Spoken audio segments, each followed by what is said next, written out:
Assalamualaikum warahmatullahi wabarakatuh. Selamat datang di channel StudyCube. Pada kesempatan kali ini kita akan bahas mengenai 5 soal trigonometri SMK. Nah, soal-soal ini ditujukan salah satunya sebagai latihan, khususnya untuk siswa kelas 10 dalam melaksanakan penilaian akhir semester.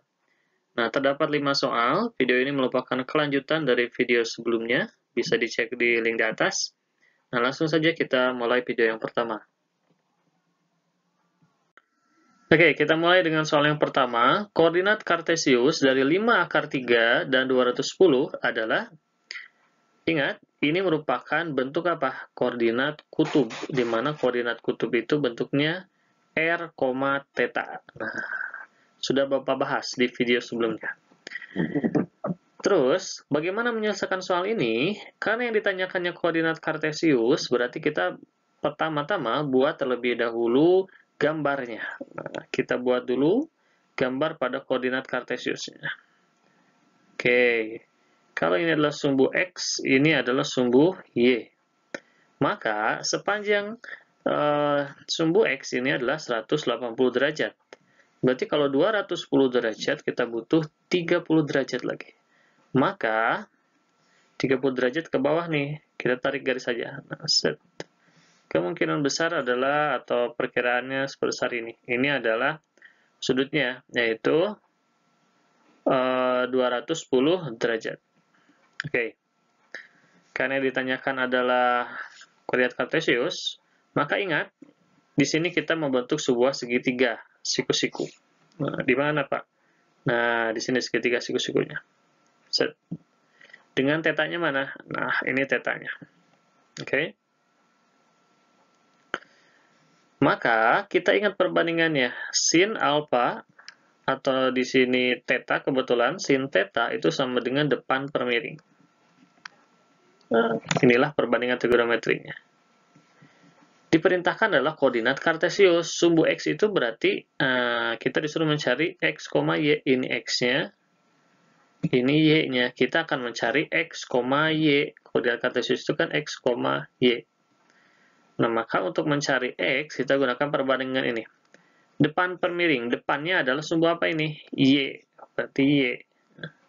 Per miring. Miringnya itu adalah R nih. 5 akar 3. Nah, berarti ini 5 akar 3. Jadi 5 akar 3. Nah, sin theta. Sin theta-nya berapa? Nah, ingat. Berarti sudut yang terbentuk dari sumbu X. Karena tadi dari sini sampai ke sumbu X ini 180 derajat, maka ini sisanya berapa? 30 derajat. Berarti sin 30 derajat. Sin 30 derajat. Tapi ingat, karena dari sumbu X negatif, berarti negatif sin 30 derajat. Berarti negatif setengah sin 30 derajat itu ya. Lihat di grafik. Y per 5 akar 3. Maka kita punya Y-nya itu adalah, kalikan silang ke negatif 1, berarti min 5 akar 3 per 2. Nah, jadi kita punya titik Y-nya itu adalah negatif 5 akar 3 per 2. Kemudian kita cari titik X-nya, berarti X itu gunakan perbandingan kosinus. Ingat, cos alfa atau cos theta itu sama dengan samping per miring. Kalau ini adalah tetanya nih, sampingnya berarti kan ini. Nah, X-nya. Berarti kita misalkan X per miring. Miringnya 5 akar 3. Kemudian cos theta, berarti cos-nya itu cos 30. Jangan lupa di sumbu X negatif, berarti cos 30 derajat. Nah, ingat, cos 30 derajat itu berapa?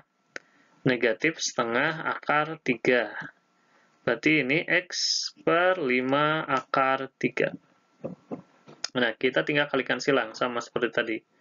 Berarti hasilnya adalah X sama dengan min 5 akar 3 dikalikan akar 3 per 2. Atau kita punya, di sini min 5,3, akar 3 kali akar 3, 3 per 2, maka jawabannya negatif 15 per 2. Maka kesimpulannya kita punya X, Y-nya itu adalah berapa? X-nya min 15 per 2, Y-nya min 5 akar 3 per 2. Oke, ini untuk soal yang pertama. Lumayan, cukup panjang cara pengerjaannya. Yang penting paham daripada perbandingan trigonometri, sinus, dan kosinus saja. Oke, kita lanjut ke soal selanjutnya. Oke, soal nomor 2 ini yaitu koordinat kutub dari 4,4 adalah, berarti kita akan mengubah daripada Kartesius. Ini X, berarti ini Y. Kita akan ubah ke dalam kutub. Ingat bahwa kutub itu bentuknya apa? R, theta. Theta ini derajat. Oke. Nah, gimana Pak? Langkah pertama, gambar. Selalu gambar. Biar apa? Biar lebih jelas, biar mempermudah gambar tersebut. Kita gambar sumbu X dan sumbu Y-nya. Ini sumbu Y-nya. Ini sumbu X. Oke. Kemudian, karena titiknya 4,4, berarti berada di sini. X-nya 4, Y-nya juga 4. Kemudian, kita cari perpotongan, atau kita cari titiknya, koordinat titiknya. Nah, berarti di sebelah sana, kemudian kita tarik garis. Set yang lurus. Maka, inilah R-nya, di mana R itu adalah panjang daripada jari-jarinya. Gimana tuh Pak untuk mencari R-nya? Nah, ingat kita gunakan konsep segitiga siku-siku. Nah, segitiga siku-siku kan seperti ini, misalkan ini A, B, C, gitu kan. Maka panjang B ke C kuadrat ditambah dengan panjang AB kuadrat itu akan sama dengan AC kuadrat, rumus Pythagoras. Berarti AC kuadrat sama dengan AB kuadrat ditambah BC kuadrat. Panjang AB adalah 4, nah, berarti kita kuadratkan, ditambah panjang BC, BC juga 4, kita kuadratkan. Maka hasilnya 16 ditambah 16, atau 32. Ingat ini masih AC kuadrat ya, berarti kuadratnya pindah ke ruas kanan menjadi akar, atau 16 kali 2. Maka 16 ke 2 tetap 32, akar 16 kita sederhanakan menjadi 4. Nah, kemudian 2-nya kita biarkan. Berarti kita punya panjang AC-nya itu adalah 4 akar 2. Atau AC ini adalah R kan? Jadi koordinat yang pertama kita sudah punya 4 akar 2, tetanya. Nah, untuk mencari teta kita gunakan perbandingan sinus. Kalau di sini teta nih, sin berarti depannya nih. Depannya itu adalah apa? BC. Berarti sin teta sama dengan BC per miring. Miringnya adalah AC. BC-nya kita sudah ketahui, berarti sama kayak ini nih. Nah, tinggi ini, BC, berarti 4 per AC. AC-nya itu adalah miring. Miringnya kan sudah kita ketahui, R tadi. Berapa? 4 akar 2 nih yang sudah kita cari. Berarti 4 akar 2. Coret-coret, kita punya 1 per akar 2. 1 per akar 2 boleh kita sederhanakan nih, atau kita kalikan sekawannya. Kali akar 2 per akar 2. Maka yang di bawahnya menjadi setengah akar 2. Ini sin teta. Oke. Maka tetanya itu adalah nilai sudut berapa sih yang hasilnya itu setengah akar 2. Sin berapa yang hasilnya setengah akar 2. Ya, sin 45 derajat untuk di kuadran 1, karena positif. Maka tetanya kita punya 4 akar 2, atau koordinatnya 4 akar 2, 45 derajat. Oke, inilah jawabannya. Ya, jadi langkahnya gambar, kemudian langkah kedua cari R-nya, langkah ketiga cari theta. Yang ketiga. Oke, lanjut. Oke, ini soal nomor 8. Diketahui segitiga PQR, panjang sisi QR 6, panjang atau sudut P 30 derajat, sudut Q 45 derajat, yang ditanyakan panjang sisi PR. Oke, kita buat terlebih dahulu segitiganya. Kurang lebih seperti ini. Nah, kemudian kita beri nama titik masing-masing sudutnya. Di sini misalkan P, di sini Q, dan di sini R.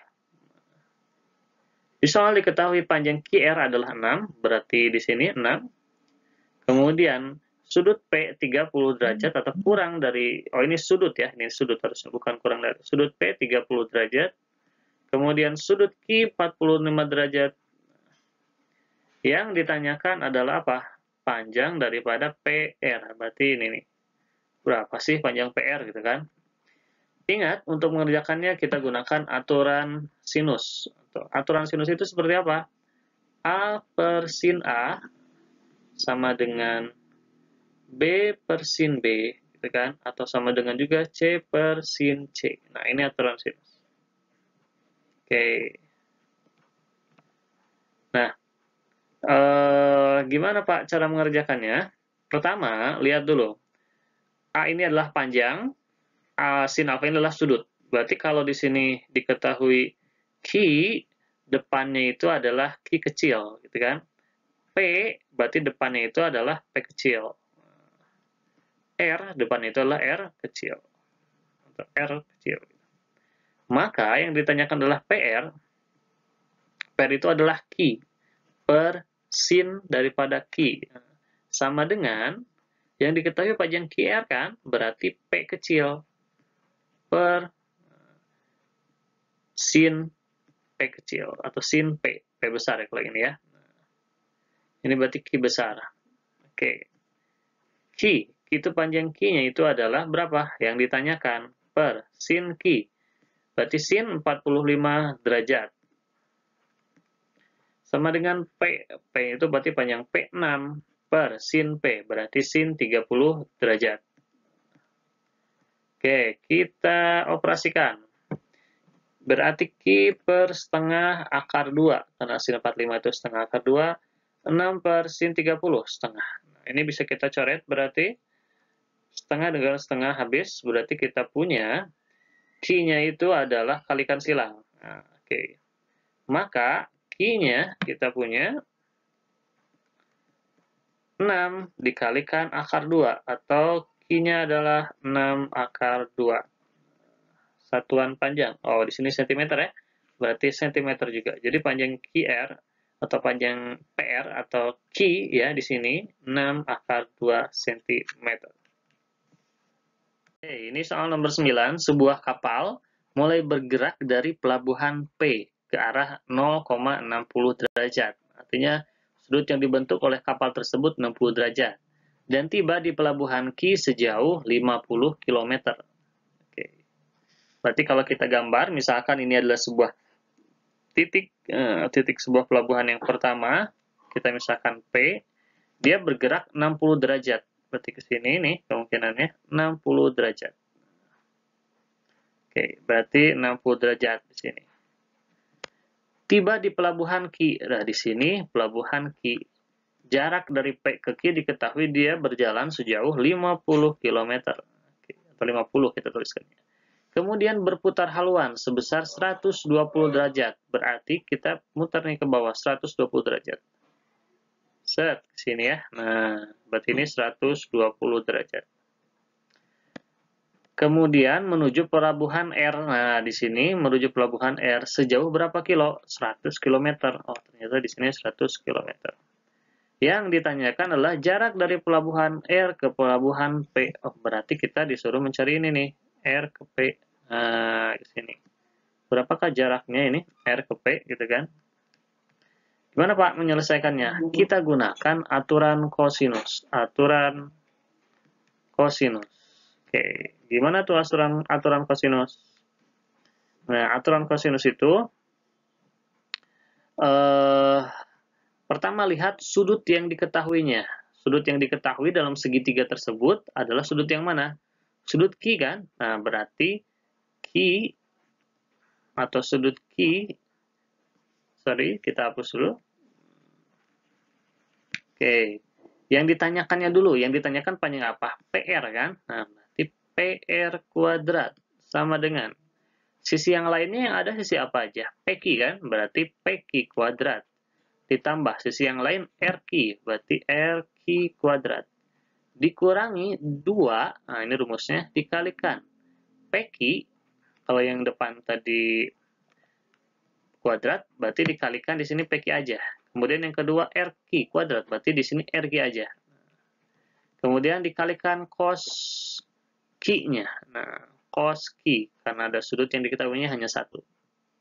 Kalau kita substitusikan, panjang PQ adalah 50 kuadrat, panjang RQ adalah 100 kuadrat, dikurangi 2 dikalikan PQ 50, RQ 100. Kemudian kosinus daripada 120. Oke. Berarti kita sederhanakan lagi menjadi 2.500 ditambah 10.000. Oke. Dikurangi 2 dikalikan dengan 510, berarti 10.000 juga ini. Kosinus 120. Nah, berarti kosinus 120, ingat pada sebuah grafik daripada kosinus. Berarti di sini posisinya, nah, min setengah atau negatif setengah. Oke, kita sederhanakan, berarti menjadi 125.000 ditambah dengan, karena ini negatif-negatif, berarti jadi positif. 10.000 dikalikan setengah, berarti setengah dari 10.000, ya berarti 5.000. Kita jumlahkan menjadi 17.500. Nah, ingat, ini masih PR kuadrat. Karena yang ditanyakannya adalah PR, berarti akar dari 17.500. Akar dari 17.500 itu berapa, Pak? Nah, ini akan sama saja dengan 2.500 dikalikan dengan 7. 2.500 kita akarkan menjadi 50, akar 7-nya kita biarkan. Nah, jadi panjang PR itu adalah 50 akar 7 km. Oke, seperti itu. Jadi kita hanya cukup gunakan aturan kosinus saja untuk menyelesaikan bentuk soal seperti ini. Lanjut ke soal yang terakhir. Oke, soal yang terakhir ini, nomor 10, sebuah segitiga sembarang diketahui memiliki panjang sisi masing-masing 6 cm, 9 cm, dan 13 cm. Yang ditanyakan adalah luas segitiga tersebut. Oke, kita gambarkan terlebih dahulu berarti segitiganya. Nah, kemudian panjangnya masing-masing diketahui 6, 9, dan 13. Kita beri nama, misalkan di sini P, Q, R. Untuk menyelesaikan soal seperti ini atau bentuk soalnya seperti ini, di mana segitiganya tidak diketahui masing-masing sudutnya berapa, yang diketahui semua sisinya saja, gitu kan? Semua sisinya yang diketahui, gitu. Maka kita gunakan sebuah rumus. Rumusnya apa, Pak? Nah, pertama kita cari dulu S. Nah, S itu apa, Pak? S itu adalah setengah daripada jumlah kelilingnya, atau setengah daripada keliling segitiganya. Berarti setengah dikalikan setiap panjangnya. 13 ditambah dengan 9 ditambah dengan 6. Nah, berarti setengah dikalikan dengan 28. Jadi kita punya S-nya itu adalah 14. Kalau kita sudah punya S-nya 14, kita gunakan rumus daripada luas segitiga yang hanya diketahui masing-masing sisinya.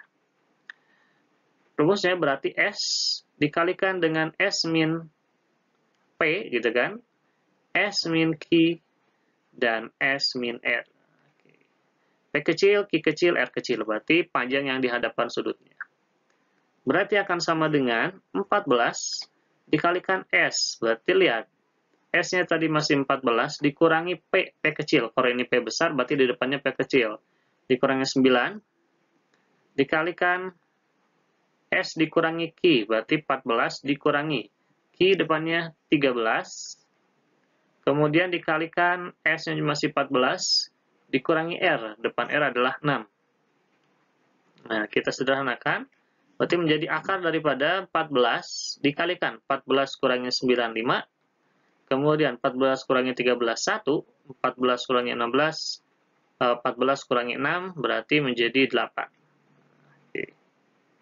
Maka, sebentar, ada yang keliru di sini, 9.